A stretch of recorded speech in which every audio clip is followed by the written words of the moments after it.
네, 반갑습니다. 오늘은 제자의 자기 부인이라는 말씀으로 함께 은혜를 나누고자 합니다. 오랜만에 좀 현장에서 함께 얼굴 마주하고 이렇게 예배 드릴 수 있게 돼서 굉장히 감회가 새롭습니다. 저희가 부임하고서요, 한 2주 정도 있다가 바로 2.5단계로 이렇게 상향이 돼가지고 계속 이렇게 빈 예배당에서 말씀 전하고 이렇게 예배 드렸었는데 사실 뭔가 좀 허전한 느낌은 늘 있었어요. 근데 오늘 이렇게 같이 현장에서 예배할 수 있게 돼서 감사하게 생각합니다. 오늘도 하나님께 구별해서 드리는 이 시간을 하나님께서 기쁘게 받아주시고 또 우리에게 필요한 말씀으로 새롭게 힘 주실 것을 기대하며 나아가면 좋겠습니다. 제가 매주 인사를 이렇게 좀 제가 좋아하는 방식으로 인사를 드렸잖아요. 제가 이제 랩을 좋아하고 또 이게 래퍼기 때문에 항상 힙합 스타일로 인사를 했는데 오늘도 한번 그렇게 인사해보면 좋을 것 같아요. 주먹을 이렇게 살짝 쥐시고 제가 이렇게 뻗어서 요 형제요 이렇게 하시면 같이 화답해 주시면서 손을 뻗어 주시면 감사하겠습니다. 우리 형제분들 요 형제요. 네, 이 말로 설명할 수 없는 애매한 분위기. 우리 자매님들 요 자매요. 예, 알겠습니다. 예, 알겠어요. 눈빛으로 막 얘기를 하셔가지고 알겠습니다. 네, 우리 2021년 시작하면서요 1월 한 달 동안 예수를 따르는 제자도에 대해서 함께 말씀 나누고 있습니다. 첫 주에는요, 당신은 팬입니까 제자입니까? 이런 질문들을 드려봤어요. 정말 주님을 따르는 제자인가? 아니면 주님께 필요한 어떤 것들만을 구하는 팬인가? 이런 것들을 여쭤봤었고요. 지난주에는 우리 차전도사님께서 제자됨의 기준, 어떤 사람을 제자로 부르시는가 하는 것을 말씀 나눴습니다. 그래서 주님이 원하시는 모든 사람들이 부르심 받은 사람들이다 라는 말씀을 지난주에 함께 생각해 봤습니다. 이번 주는요, 우리가 좀 더 구체적인 이야기들을 해보려고 해요. 제자로 살아가는 과정에서 우리가 굉장히 고민하게 되는 어떤 이야기들 중에 중요한 주제인 자기 부인과 십자가에 대해서 함께 이야기를 해보려고 합니다.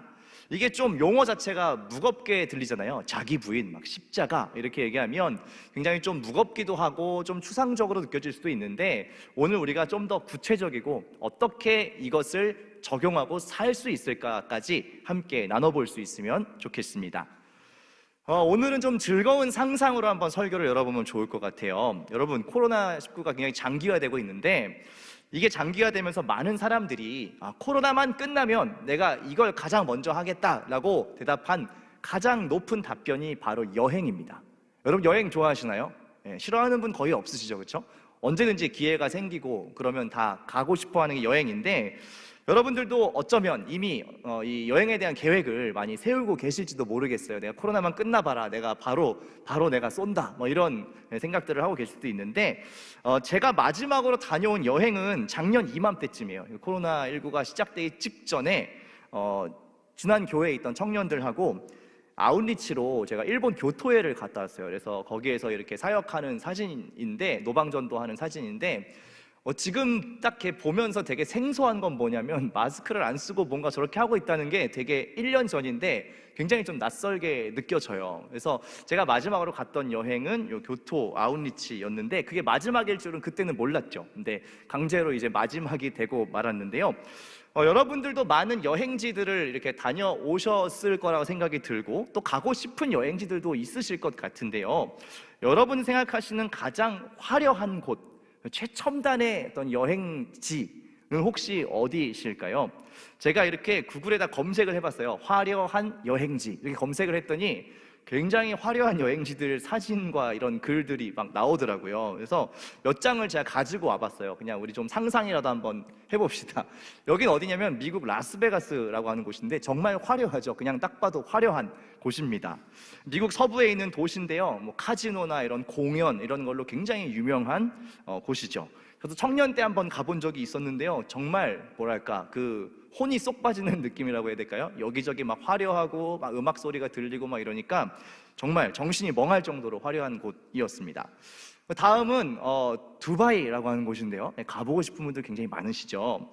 굉장히 이제 최근에 생긴 아주 높은 빌딩들과 초호화 건물들이 들어선 곳이 두바이여서 굉장히 떠오르는 관광지 중에 하나라고 합니다. 또 다음은 여기도 굉장한데 마카오라고 하는, 여기도 이제 관광으로 유명한 도시인데요, 굉장히 화려한 모습을 볼 수가 있습니다. 마지막으로 이건 제가 가보고 싶은 곳인데 저는 프라하에 되게 가보고 싶거든요. 가본 적은 없어요. 근데 너무 멋있어서 이렇게 사진으로만 봐도 되게 황홀한 광경인데 이런 그 멋진 장소들이 굉장히 많이 이렇게 검색하니까 나오더라고요. 그래서 제가 설교 준비를 하다가 잠깐 삼천포로 빠졌다가 못 돌아올 뻔했어요. 이 사진 너무 화려하고 멋진 게 많아가지고 계속 눌러보고 막 이렇게 보다가 잠깐 큰일 날 뻔했는데, 이처럼요, 우리가 좀 이게 화려하고 굉장히 첨단의 여러 가지 것들을 이렇게 보게 되면 우리의 시선이 굉장히 쉽게 사로잡힙니다. 그리고 거기에 마음을 빼앗기기 굉장히 쉽지요. 그런 매력들이 있는 것인데, 우리가 오늘 같이 읽은 이 본문이요, 이 본문에 나오는 장소가 있는데, 이 장소도 그 당시 기준에서는 굉장히 사람들의 마음과 시선을 빼앗을 만한 화려한 장소였습니다. 어디냐면 가이사랴 빌립보라고 하는 곳이에요. 가이사랴 빌립보. 근데 이렇게 그림으로 보시면 뭐 특별히 화려한 게 없어 보이는데 라고 생각이 드실 거예요. 가운데 이렇게 뭐 신전 같은 거 한두 개 정도 이렇게 있는데, 이게 그 당시에 2000년 전에 이스라엘 그 팔레스타인 지역에서는 굉장한 건축물이었고 굉장히 사람들이 와서 구경하고 싶을 만한 그런 장소였습니다. 왜 이름이 가이사랴 빌립보냐? 그 당시에 이 지역을 다스리고 있던 분봉왕, 로마의 황제로부터 이 권위를 일부 받아가지고 대신 그 땅을 통치하는 분봉왕 빌립이라고 하는 사람이 자기 이름을 넣었어요. 빌립보 이렇게 넣고, 가이사랴는 누구냐면 황제, 로마의 황제 가이사, 이 이름 두 개를 섞어가지고 지명으로 붙인 거예요. 가이사랴 빌립보 이렇게 해놓고서 황제를 칭찬하고 높이는 그런 굉장한 구조물들을 세워놨습니다. 그 당시에 굉장히 최첨단의 화려한 도시가 가이사랴 빌립보였어요. 그런데 오늘 예수님께서 바로 이 장소에서 제자들하고 아주 중요한 대화를 나누신다라는 것이죠. 이 황제의 숭배의 정점에 있는 이곳에서 어떤 대화를 예수님이 제자들과 하는지를 우리가 볼 필요가 있습니다. 27절과 28절의 말씀인데요, 우리 한 목소리로 함께 같이 읽어보겠습니다. 예수와 제자들이 빌립보 가이사랴 여러 마을로 나가실새 길에서 제자들에게 물어 이르시되 사람들이 나를 누구라고 하느냐? 제자들이 여짜와 이르되 세례 요한이라 하고 더러는 엘리야, 더러는 선지자 중에 하나라 하나이다. 예수님께서 이런 질문을 던지신 거예요. 가이사랴 빌립보에서 사람들이 나를 누구라고 하더냐라고 묻습니다. 이게 단순히 그냥 뭐 평판을 묻거나 사람들의 뭐 인기를 물어보는 그런 질문이 아닙니다.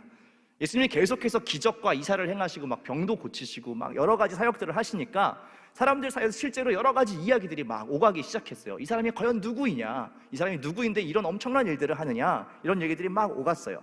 근데 예수님은 뭘 알고 싶었냐면 메시아로 이 땅에 오신, 구원자로 이 땅에 오신 예수님의 그 정체성을 과연 사람들이 오해하지 않고 잘 받아들이고 있는가를 여쭤본 거예요.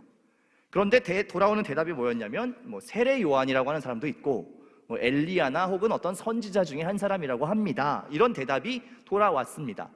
공통점은 대부분 다 이제 선지자라는 것이죠. 하나님 뜻을 전하는 어떤 사람, 그런 역할을 하는 사람입니다라고 사람들이 이야기를 하더라, 이렇게 대답을 했어요.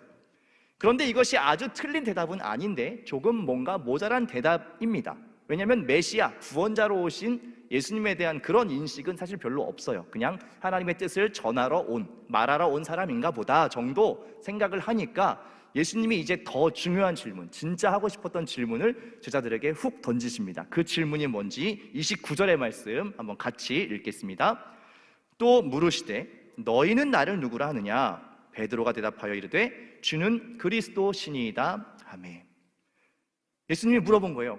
오케이, 사람들은 그렇게 얘기하는데 너희들은 나를 어떻게 생각하고 있냐? 라고 물어봤더니 베드로가 주는 그리스도시요 살아계신 하나님의 아들이십니다 라고 대답을 했습니다. 맞는 대답이었어요. 틀린 대답이 아니었습니다. 적어도 베드로의 말처럼 예수님께서는 메시아, 구원자로 이 땅에 오셨죠. 그런데 베드로의 대답이요 100% 아주 정확한 정답이냐? 사실은 아니에요. 뭔가 조금 부족한 대답이라는 것을 이 뒤에 이어지는 대화를 보면 알 수가 있습니다. 왜냐하면요 30절과 31절 예수님의 대답을 보면 알 수가 있습니다. 한번 제가 읽어볼게요.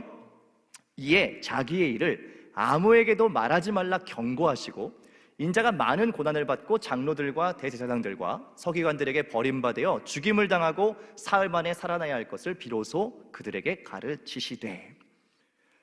베드로가 이 얘기를 했더니 갑자기 예수님이 진짜 중요한 이 얘기를 잘 들어 라고 말씀하시면서 뭐라고 얘기하느냐? 난 이제 예루살렘에 올라가면 고난받고 죽게 돼 라고 이야기를 하시는 거예요. 제자들이 어떤 느낌이었을까 한번 상상해 보시면 좋겠어요.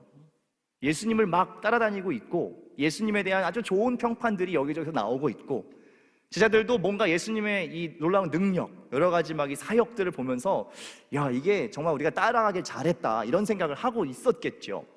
그런데 갑자기 이 찬물을 끼얹는 예수님의 이 멘트, 내가 이제 예루살렘으로 올라가면 나는 장로들과 대제사장들과 종교 지도자들에게 고난을 받고 죽게 될 거야, 이 얘기를 딱 하시는 거예요. 얼마나 황당했겠어요. 이 제자들과 베드로의 마음속에는 어떤 다른 기대가 있었던 것 같아요. 그래서 베드로가 이 얘기를 딱 듣자마자 굉장히 발끈해서 어떤 반응을 하느냐, 32절의 반응, 이 말씀을 한번 같이 읽어볼게요. 시작. 드러내놓고 이 말씀을 하시니 베드로가 예수를 붙들고 항변하매. 베드로가요, 그냥 당황한 수준이 아니라 당장 반응을 보이는데 어떤 반응이었냐? 항변했다. 예수를 붙들고 항변했다라고 기록되어 있습니다. 이게 굉장히 좀 정중하게 표현되어 있긴 한데요, 실제로 어느 정도의 표현이냐면 막 따졌다는 거예요. 막 따졌어요. 예수님 붙들고 막 따졌어요. 아니 그게 무슨 소리입니까? 지금 얼마나 분위기가 좋은데, 지금 굉장히 지금 흐름이 좋은데 갑자기 죽는다니요. 이게 무슨 말씀이세요? 제자들, 특히 베드로가 예수님을 붙잡고 막 만류했다는 거예요. 그러지 마세요. 주님 그러지 마세요. 무슨 소리예요? 안 됩니다. 이런 얘기를 했다는 것이죠. 아마 베드로는요, 어떤 기대를 갖고 있었던 것 같냐면 승승장구하는 예수님의 모습, 예루살렘에 올라가면 이제 그 모든 로마의 통치를 이겨버릴 수 있는, 이 지금까지 굉장한 능력들을 봤잖아요. 그러니까 이 능력을 가지고 이제 예루살렘 수도에 입성하면 그 모든 로마의 제국을 다 무찌르고 다시 우리 이스라엘을 독립시키겠구나 라고 기대를 하고 있었던 것 같아요. 그리고 그 이면에 있는 더 큰 기대는 무엇이었냐? 이분이 왕이 되면, 이분이 우리를 독립시키고 우리를 다시 자유롭게 하면 제자인 우리들은, 그리고 그 중에 수제자인 나는 무언가를 얻을 수 있겠구나라고 은연중에 생각하고 있었던 것 같아요. 자기 머릿속에 있는 이 플랜이 갑자기 딱 꼬이니까 굉장히 화를 내면서, 역정을 내면서 주님을 막 만류하면서 왜 이러세요 주님, 무슨 말씀이세요 지금, 안 됩니다 안 됩니다, 이렇게 얘기를 한 거예요. 근데 예수님도요 지지 않으십니다. 예수님의 반응 굉장히 강렬한데 33절 제가 한번 읽어볼게요. 예수께서 돌이키사 제자들을 보시며 베드로를 꾸짖어 이르시되 사탄아 내 뒤로 물러가라, 내가 하나님의 일을 생각하지 아니하고 도리어 사람의 일을 생각하는도다 하시고. 여러분, 이런 표현을 예수님이 직접 제자들한테 하세요. 사탄아 물러가라, 이렇게 얘기합니다. 이거 굉장히 센 표현인 건 아시죠? 여러분도 들으면 기분 나쁘실 거 아니에요. 이 마귀야, 이렇게 얘기하시는 거예요. 네가 지금 사람의 일에 몰두해서 하나님 생각을 전혀 못하는구나, 절로 물러가라, 이렇게 얘기를 하세요. 엄청난 불호령이죠. 제자들이 처음 들었을 거예요, 이런 센 말을요. 그러니까 굉장히 그 순간 정적이 흘렀을 것 같습니다. 그 정적이 싹 흘렀을 때 예수님께서 진짜 하시고 싶은 이야기를 꺼내셨어요. 34절의 말씀입니다. 같이 한번 읽어볼까요? 시작. 무리와 제자들을 불러 이르시되 누구든지 나를 따라오려거든 자기를 부인하고 자기 십자가를 지고 나를 따를 것이니라. 예수님께서 가시는 이 길의 결말이 십자가라는 거예요. 여러분, 십자가가 무엇입니까? 지금 여기 걸려있죠. 걸려있고 이 기독교의 대표적인 상징이잖아요. 그러니까 우리는 이거를 볼 때 사실 굉장히 은혜로운 상징으로 받아들입니다. 그렇죠? 이건 어느 정도 이 상징이 기독교화되고 우리가 의미를 알기 때문에 이게 우리한테 은혜로운 것이지, 2000년 전에 십자가라고 하는 것은 사형틀이에요. 사형틀. 여기에 사람을 매달아가지고 바싹 말려 고통스럽게 죽이는 것이 십자가예요. 그런데 예수님 지금 그걸 내가 당해야 된다 이렇게 말씀하시니까 당연히 이 베드로도 이렇게 반응할 만하지요. 무슨 말씀입니까? 우리 지금 죽으려고 이거를 가는 겁니까? 근데 예수님 그렇다고 얘기하는 거예요. 나는 십자가를 져야 된다, 이렇게 이야기를 해요. 굉장히 제자들이 멘붕이 왔겠죠. 이게 뭐지? 내가 계속 따라가도 되는 건가? 이런 생각을 아마 했을 것 같아요.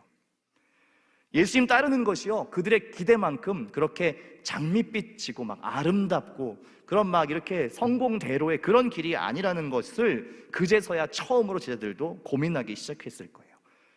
잘 아시는 것처럼 주님 가신 그 길은 사실은 가시밭 길이었고요, 고난의 길이었고요, 많은 희생과 대가를 치러야 되는 길이었습니다.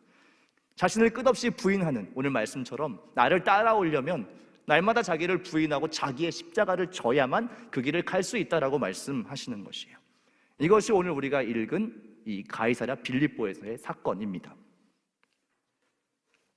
이 이야기를 들으신 여러분들은 혹시 어떤 느낌이 드시는지 궁금합니다. 혹시 주님 따르는 것이 이런 길이다라는 것을 알고 계셨나요? 여러분이 처음으로 신앙생활을 시작하고 교회에 나왔을 때 누군가 그런 것을 잘 여러분께 설명해 주셨나요? 혹시 주님을 따르는 이 길이 만만치 않은 길이야, 주님 따르는 이 길이 굉장한 대가와 희생도 필요한 길이야 라고 혹시 여러분 설명을 받으셨을까요? 제 생각에는요, 아마 대부분 그렇게 소개받지 않았을 것 같아요. 저도 어릴 때 그랬던 것 같아요. 그냥 주님 따르는 것은 그냥 마냥 행복하고 막 은혜롭고 그냥 막 밝고 기쁘고 이런 것만 있는 줄 알고 그냥 교회 가면 다 좋은 건 줄만 알고 갔었던 것 같아요.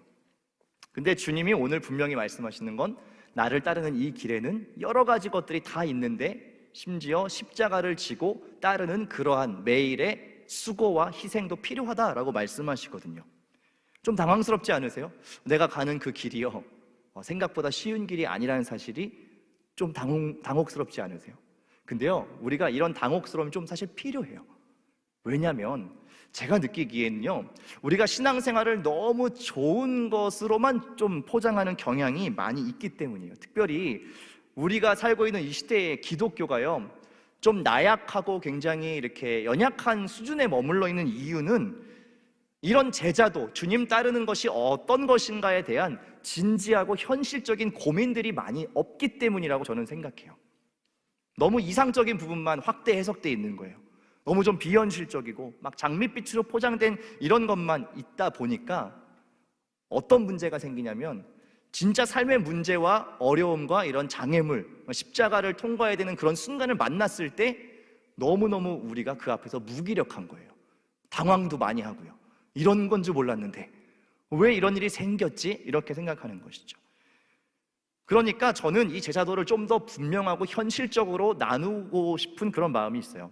예를 들면 이런 거죠. 여러분, 군대 가면요, 매일매일 똑같은 훈련을 굉장히 반복합니다. 똑같은 시간에 일어나서 똑같이 구보하고 똑같은 훈련 받고 루틴한 것들을 계속 반복해요. 되게 지겹죠. 단순하고 지루합니다. 그런데 이 단순한 반복이 뭐를 만드냐면 훈련을 만들고, 그리고 그것이 자기의 실력을 만들어요.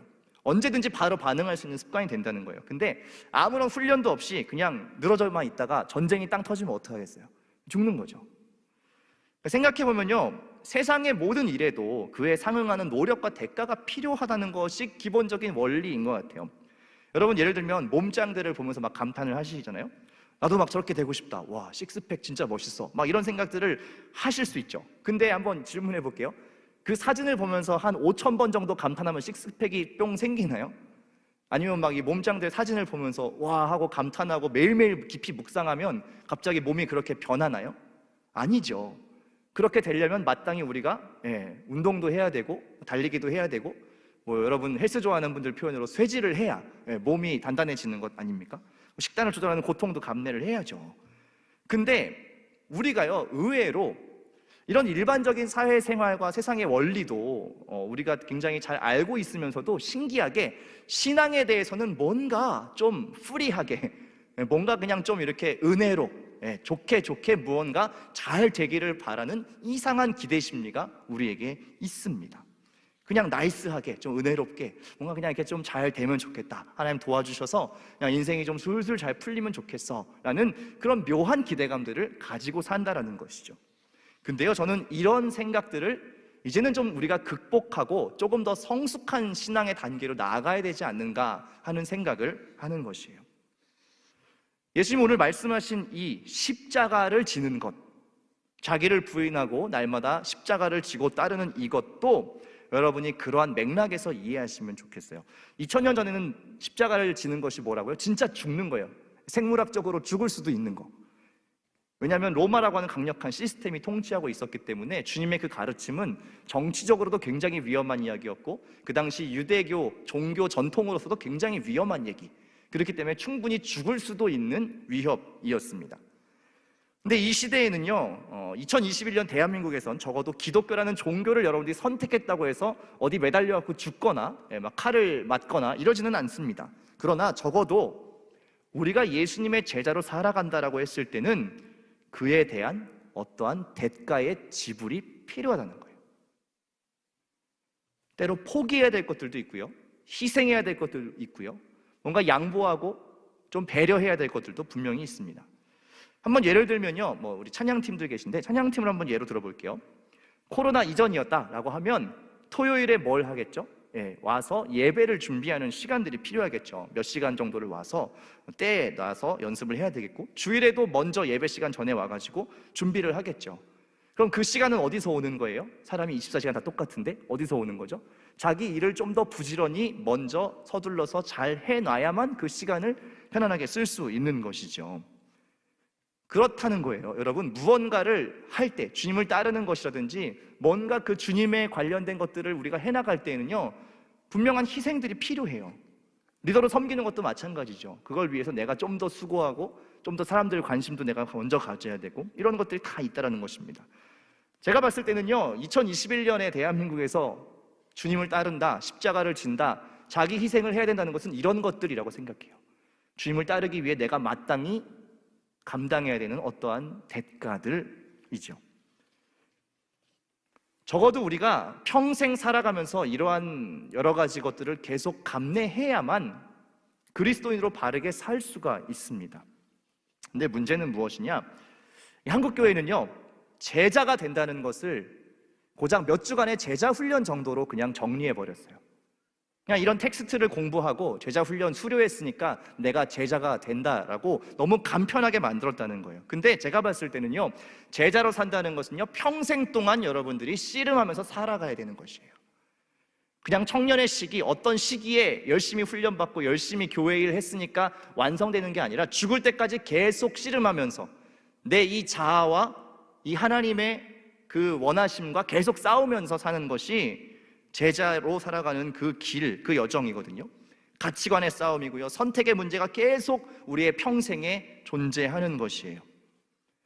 그래서 신앙은 결국 뭐냐면요, 그 싸움, 반복되는 그 싸움과 훈련을 계속해서 우리가 잘 할 수 있도록 서로 격려하고, 우리가 예배를 드리는 이유도 그런 데 있어요. 한 주 동안 열심히 세상 가운데 살면서 그게 잘 되지 않았을 때 다시 한번 마음을 새롭게 하고 이 말씀으로 우리 가야 될 길들을 다시 한번 선명하게 하기 위해서 우리가 일주일에 한 번 시간을 정해서 모여서 예배하는 것이죠.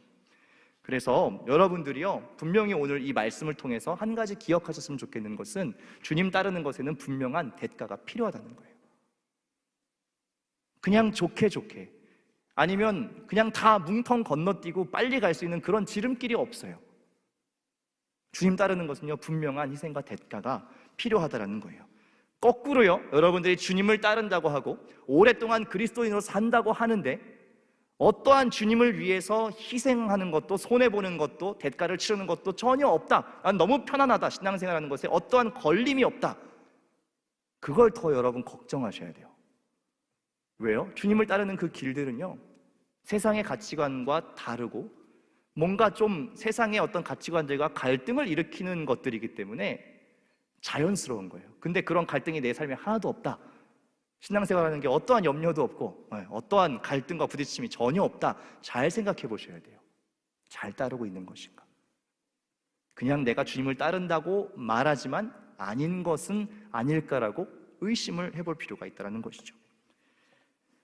사도 바울도요, 비슷한 표현을 했습니다. 주님 말씀하신 이것과 비슷한 표현을 했어요. 어떤 표현을 하냐면 고린도전서 15장 31절에 이런 표현이 있습니다. 제가 한번 읽어볼게요. 형제들아, 내가 그리스도 예수 우리 주 안에서 가진 바 너희에 대한 나의 자랑을 두고 단언하노니 나는 날마다 죽노라. 매일 죽는다고 사도 바울이 얘기를 해요. 근데 이게 뭐 생물학적으로 매일매일 죽는 건 당연히 아니겠죠. 매 순간마다 내 권리를 포기하고 예수님을 따르기 위해서, 그 제자의 길을 따르기 위해서 내가 계속 그 씨름을 하고 있다라는 표현이에요. 그걸 부단히 반복하고 있다라는 이야기입니다. 양자택일을 해야 되는 그 순간이 찾아올 때마다 계속해서 씨름하고 또 씨름하면서 내가 이것을 결정한다라는 것을 날마다 죽는다라고 표현하는 거예요. 왜요? 모든 일에 대가가 필요하기 때문이죠. 사랑하는 청년 여러분, 그리고 오늘 또 이렇게 함께 현장에서 예배하는 우리 신입생 여러분들께도 예수님께서 같은 질문으로 이렇게 물으세요. 뭐라고 물으시느냐? 당신은 예수를 따르기 위해서 어떤 대가를 치르고 있습니까? 어떤 십자가를 지고 있습니까? 라고 물으십니다. 여러분들은 이제 생각하시고 고민을 시작하셨으면 좋겠습니다. 올 한 해 내가 주님을 따르는 삶을 살겠다라고 한다면, 내가 그리스도인으로 그 길을 바르게 가기를 원한다면 내가 무엇을 지불할 것인가? 어떤 가치를 내가 포기해야 할까? 어떤 선택이 나에게 필요할까 하는 것을 고민하면 좋겠어요. 그게 시간의 헌신이 될 수도 있고요, 재정의 헌신이 될 수도 있고, 또 관계에 대한 헌신이 될 수도 있습니다. 다 다를 거예요, 각자. 그런데 중요한 것은 무언가를 주님을 위해서 헌신하고 수고하고 심는 그 노력, 그 수고가 있을 때에야 여러분 성장이라는 그 열매를 맛볼 수 있다는 것이죠. 그런 의미에서 청년부 안에서 앞으로 진행되는 여러 가지 많은 또 활동들도 하나의 좋은 예가 될 수 있을 거예요. 매주 셀 모임도 있고요, 또 독서 모임도 시작되고, 또 다음 달에는 이제 사경회도 있을 건데, 이런 여러 가지 과정들을 여러분들이 한번 진지하게 고민해봐도 좋겠다 싶습니다. 물론 그냥 프로그램 참여하고 활동하고 수료하는 게 여러분들을 제자로 만들지는 않지만, 적어도 그런 차원의 내 삶을 기꺼이 드리고자 하는 그 결단이요, 그 첫 스텝이요, 그게 여러분들을 제자로 변화시키는 첫 걸음이 된다는 거예요. 작은 결정이라도 좋으니 그것을 여러분들이 실제적으로 시작하시라는 거예요. 오늘 주님이 묻고 있는 그 질문이요, 나를 따르기 위해서 네가 어떤 것들을 대가를 치르고 있느냐, 이 질문에 여러분들이 이제는 좀 진지하게 응답하실 필요가 있다는 것입니다. 제자의 길을 따르는데 여러분들이 치러야 할 그것들을 이제는 결정하십시오. 그리고 하루하루 그 길을 의연하게 걸어가세요. 그 길을 잘 걸어가기 위해서 공동체가 있는 거거든요. 혼자 하면 너무 힘들어서요, 너무 금방 포기하게 되기 때문에 여러분에게 공동체가 있는 것이에요. 같이 부르심을 받은 것이죠. 근데 이 내용은 다음 주 설교라 제가 박정훈 목사님 몫으로 남겨놓을게요. 마지막으로요, 이 이야기를 하고 싶어요. 그런 질문이 있지 않겠나 싶어요, 설교를 쭉 들으면서. 근데 목사님, 그렇게까지 대가를 지불하면서 제자의 길을 걸으면 뭐가 좋은 겁니까? 그렇게까지 할 만한 것입니까, 이것이? 네, 그런 대가를 다 치를 만큼 주님 따르는 게 좋은 일 맞아요? 라고 물으실 수도 있을 것 같아요. 굳이 이렇게 좁은 길 갈 이유가 우리한테 뭐가 있습니까? 라고 물으신다면 여러분 어떤 것이 있을까요? 그냥 성공하고 승승장구하고 하나님 그냥 복 주셔서 막 일사천리로 일이 잘 풀리는 이런 것들 기대하세요? 아니요, 주님께서 아주 명확하게 정리를 하셨어요. 우리 함께 읽은 본문 마지막 35절의 말씀인데요, 이 말씀을 같이 한번 한 목소리로 읽겠습니다. 누구든지 자기 목숨을 구원하고자 하면 잃을 것이요, 누구든지 나와 복음을 위하여 자기 목숨을 잃으면 구원하리라. 이 말씀이 무슨 뜻이냐면 그냥 영생 얻어서 천국 간다, 이 정도의 얘기가 아니에요. 여러분 죽어서 천국 가기 위해서 예수 믿습니까? 그러면 죽기 직전에 믿어도 되잖아요. 그냥 하고 싶은 거 다 하시다가요.